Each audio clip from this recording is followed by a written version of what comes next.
Before we go on, this will obviously spoil the Modern Warfare 2 campaign, so if you've not played or even completed it yet, do so first and then come back to this. This video will only be about the campaign for now. The full game only came out a day or so ago, so I don't feel like I quite know enough to constitute having a full opinion on it. I'll just sum it up as some of it's good and some of it's not so good and leave it there for now. So, the campaign. IGN gave it an average 6 out of 10, so you therefore know this game is going to be rather good, and you can probably just leave the video there. If IGN say it's average, it's probably good.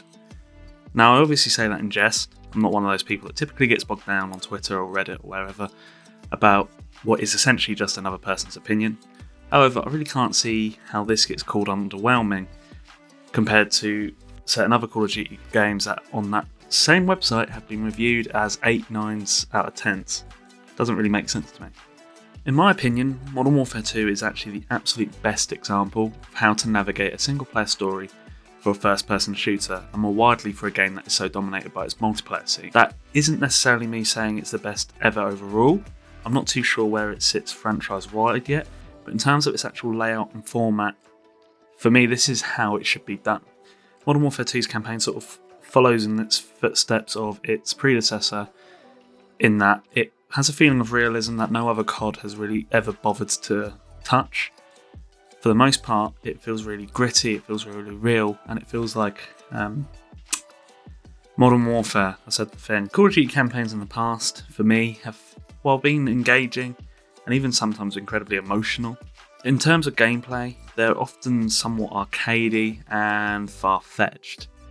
Now, the only time I actually feel this in what is a 7 or 8 hour campaign, which for Call of Duty is quite long, is when hopping from car to car like it's cluster truck, and also to a degree when trying to jump a tank multiple times towards the end. That's the only times where it sort of falls back into what Call of Duty used to be with campaigns. But I don't necessarily want that to come across as a negative. That is fine. It is still, after all, a video game, and it's there predominantly for entertainment, so a bit of that feel in amongst the seriousness isn't something to mark it down for. However, I do appreciate the fact that with the Modern Warfare campaigns, they've sort of gone for this more realistic feel for the most part.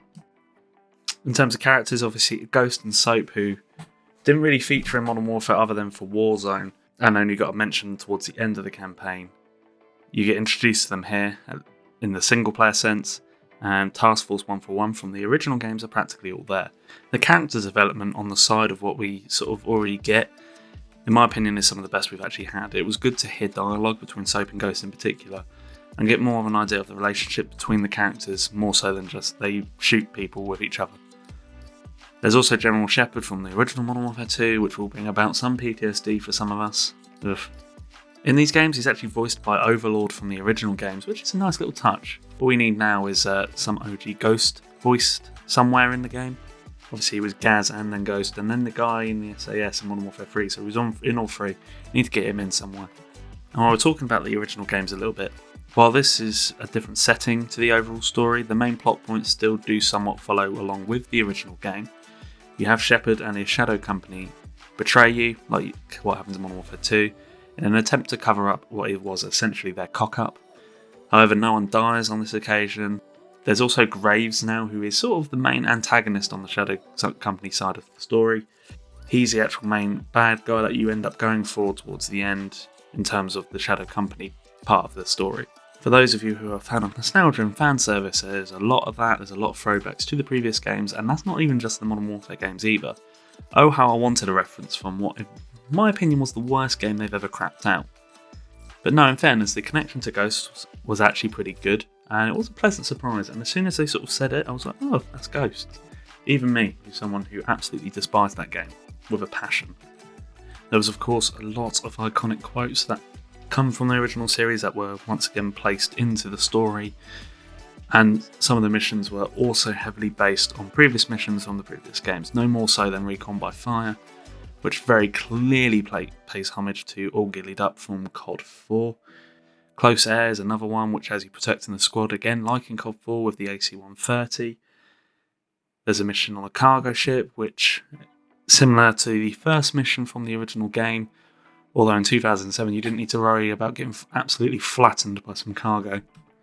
Now, in terms of dealing with nostalgia and throwbacks, there's always a bit of a balancing act that you have to do. You don't want to do too much, but at the same time, you do want to pay respects to the previous games that came before. For me, there was actually a good balance between going over what occurred in the original and throwing back to those games, particularly COD 4. I've realised while writing this, but there's a good balance between that and making something new. It uses what it takes from the original series and places them into the new story really well. It doesn't feel forced or needless or unnecessary, it does all make sense. And it does what it has to best towards the end, where it sets us up wanting more, with the end cutscene throwing back to none other than the no Russian mission, this time on a plane as opposed to in the airport. Now, there were a few things away from the story that I wanted to touch up on, and I can't believe I'm moaning about this in a bloody single player, but Time to Kill, or the PvE version of Time to Kill. It sounds ridiculous to even bother going on about, but my god, can you get absolutely lasered in this. My first playthrough through the campaign is always on regular. I do so to give the story room to breathe in my brain and to focus more on the side of it. Recruit's too easy, even for that, so regular just tends to be the sort of balanced mode for me. I'll go back and do veteran later on in the game, but even on regular, you get absolutely blitzed, especially from the armoured enemies that carry the shotguns. You're dead within like a second or two. It does not make me feel confident about my veteran run being easy breezy. I can tell I'm going to be absolutely infuriated by it, that's for sure. Now, something that was completely new to Modern Warfare 2's campaign was, of course, the 1 week early release. Now, this was a brilliant idea in my opinion. It gives the campaign a whole week to take the attention and be the main focus for the players. Also means players can get right in with the multiplayer upon the game's full release. It makes perfect sense for me, and I hope it is something that we see more often. Giving the campaign a whole week is the perfect way to get people focused on that for now, and then moving on, full game. Overall, the Modern Warfare 2 campaign is incredibly solid. It is fun to play, it engages you with the characters on a human level more so than any other COD campaign has. As I said towards the start, I can't really put a definitive place for it in my order of best campaigns yet, but it's certainly more towards the top end than bottom, and it is a slightly better experience overall than Modern Warfare 2019, which is no mean feat because that was a good campaign in its own right. A COD game will of course never be made or broken by its campaign, but it's a promising start before the main meal that is multiplayer, which we will go on to at a later date. Like I said at the start, some of it's good, some of it's not so good. What did you think of the Modern Warfare 2 campaign? Did you think it was really good like I did, or did you think it was shite, or are you RGN average? Let me know in the comments what you thought. Thank you all for watching, and I'll see you in another video. Goodbye.